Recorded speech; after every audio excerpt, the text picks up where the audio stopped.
आज हम महाराष्ट्र की राजनीति पर आपके लिए सबसे बड़ा ब्लैक एंड व्हाइट विश्लेषण करेंगे और आपको बताएंगे कि महाराष्ट्र में जो कुछ भी हुआ है उसका क्या मतलब है, उसका क्या अर्थ है, वो महाराष्ट्र की राजनीति में उसका क्या मतलब होगा और देश की राजनीति में, क्योंकि अब लोकसभा चुनाव भी होने वाले हैं, राष्ट्रीय राजनीति में इसका क्या फर्क पड़ेगा।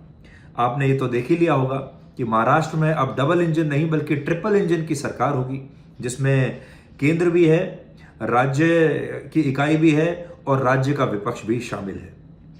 सबसे बड़ी बात यह है कि बीजेपी ने महाराष्ट्र की दोनों सबसे बड़ी रीजनल पार्टीज को तोड़ दिया है, शिवसेना और एनसीपी। अब बड़ा सवाल यह है कि क्या दूसरे राज्यों में भी ऑपरेशन लोटस ऐसे चलेगा? क्या अगला नंबर बिहार का है? क्या लोकसभा चुनाव से पहले और भी राज्यों में आपको विपक्षी दल, खासतौर पर ऐसे विपक्षी दल जो कि एक परिवार द्वारा संचालित हैं, आपको इस तरह और टूटते हुए दिखाई देंगे? और बलि किसकी चढ़ रही है, कुर्बानी किसकी दी जा रही है? वो है विचारधारा। अब विचारधारा जैसी कोई बात नहीं रही, इस पर भी आज बात होगी।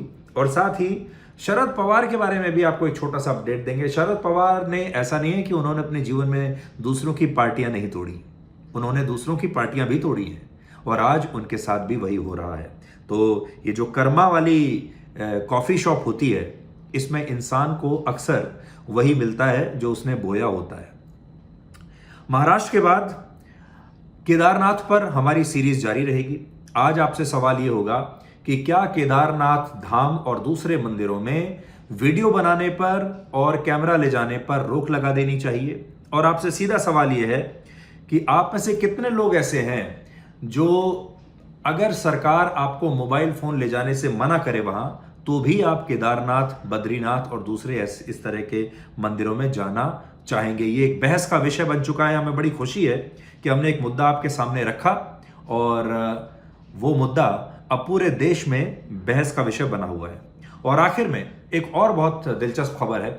यूरोप में अब जो फ्लाइट्स हैं उनमें आपको एयरप्लेन मोड ऑन करने की आवश्यकता नहीं है। आप अपने मोबाइल फोन को फ्लाइट्स के दौरान भी इस्तेमाल कर सकते हैं। वहां पर इसे लेकर एक सर्वे हुआ और उसमें बहुत सारे लोगों ने कहा कि हम एयरप्लेन मोड के अंत का स्वागत नहीं करते, हमें एयरप्लेन मोड चाहिए, यानी जब फ्लाइट में हम बैठते हैं तो फोन बंद ही होना चाहिए। आपकी क्या राय है? जब आप हवाई जहाज में बैठते हैं, आपका फोन चालू रहे या आपका फोन एयरप्लेन मोड में होना चाहिए? इसके बारे में भी आप सोचिएगा।